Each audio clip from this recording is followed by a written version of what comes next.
मैं हूं व्यास महाराज।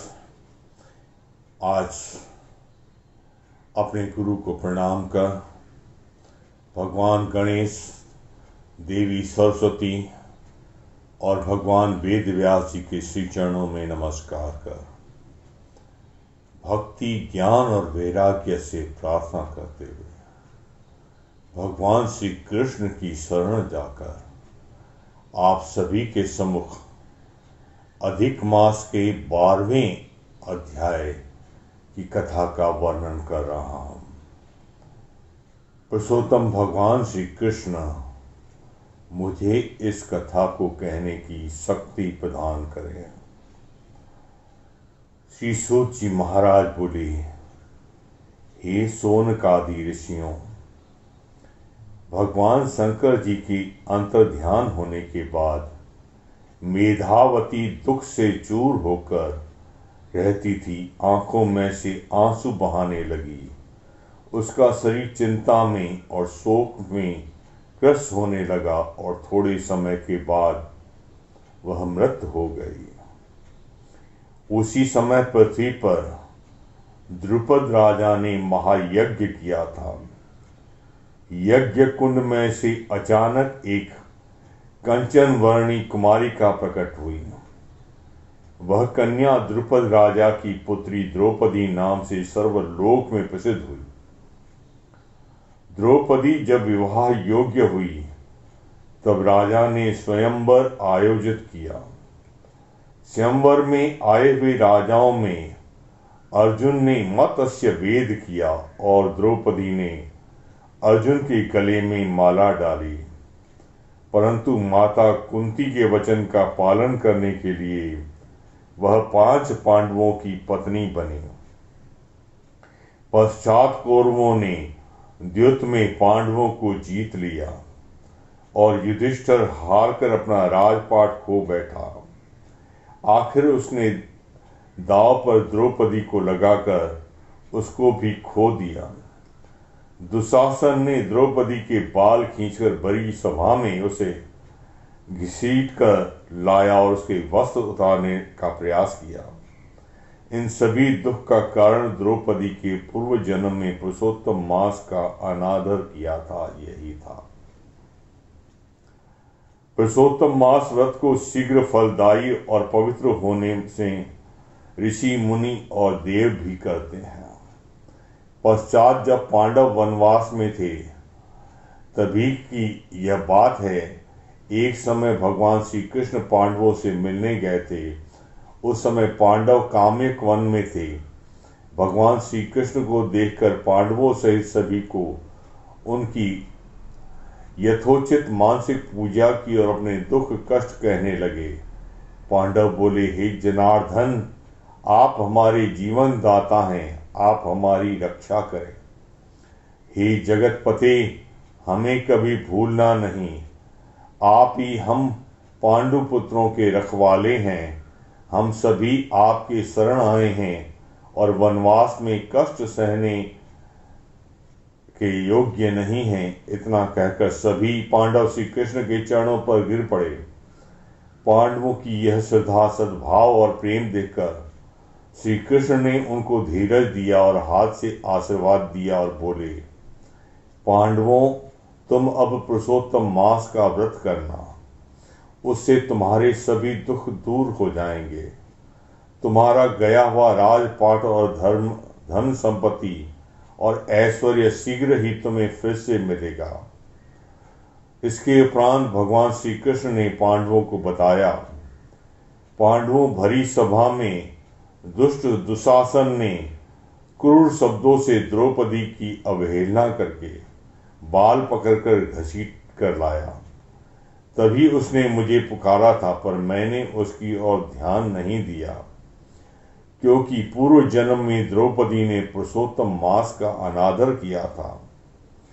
परंतु जब द्रौपदी के वस्त्रों को दुशासन ने हाथ लगाया तब उसने मुझे पुकारा, हे गोविंद, हे दीन बंधु, हे दया के सागर, हे मेरे प्रभु, मैं आज इस दुष्ट दुशासन के हाथ पड़ी हूं। मेरी रक्षा करो न प्रभु। मेरी लज्जा रखो न गोविंद। ऐसी बार बार विनती की, तब मैं शीघ्र ही गरुड़ पर बैठकर उस स्थान पर प्रकट हो गया और उसे वस्त्र देकर लज्जित होने से बचा लिया। भगवान आगे बोले, हे पांडवों, जो लोग पुरुषोत्तम मास का अनादर करते हैं उनकी तरफ फिर मैं ध्यान नहीं देता।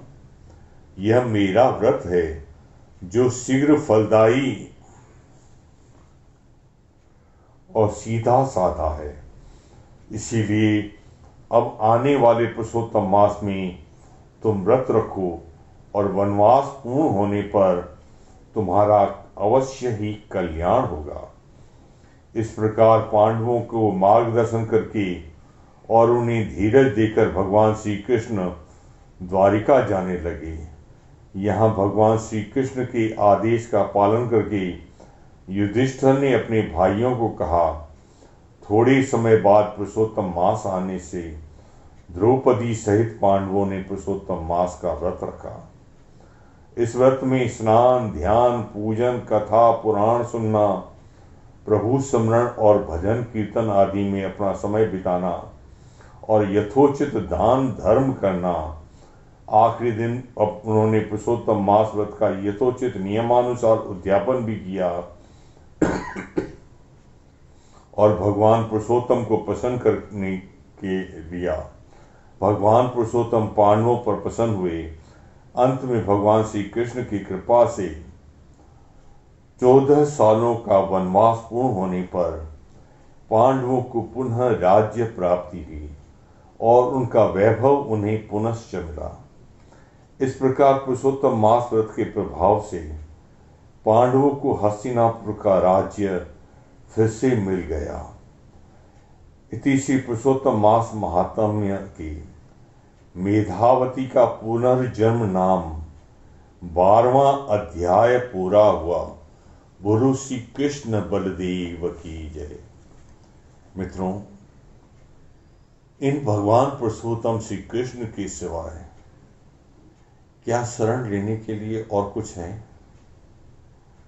तो क्यों न चले हम आज उन्हीं के चरणों में, समर्पित कर दें अपने आप को उन्हीं ईश्वर के श्री चरणों में, जिनके चरणों में गोपिकाएं मन लगाती थीं, जिनके चरणों में भक्तों ने अपने आप को समर्पित किया है, ऋषियों ने जिनके चरणों का ध्यान किया है, क्यों न आज हम भी उन्हीं चरणों में समर्पित हों। तो श्री कृष्ण विधाता परमात्मा, तुम आत्म तत्व हो, तुम ही परम ब्रह्म हो। तुम मेरे अंतःकरण में प्रकाशित हो जाओ।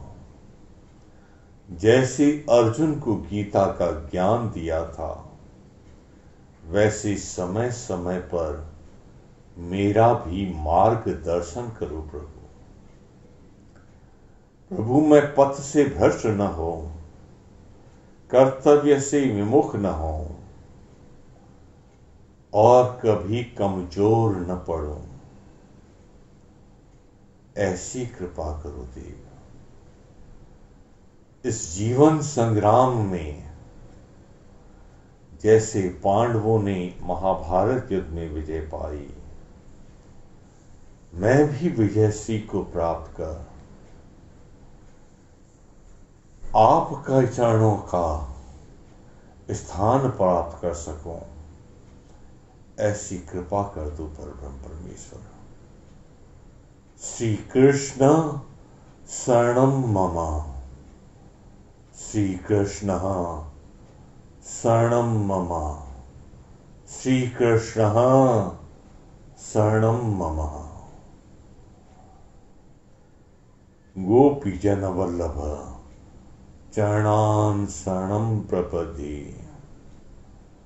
श्री गोपीजन वल्लभ चरणान शरणं प्रपद्ये। श्री गोपीजन वल्लभ चरणान शरणं प्रपद्ये।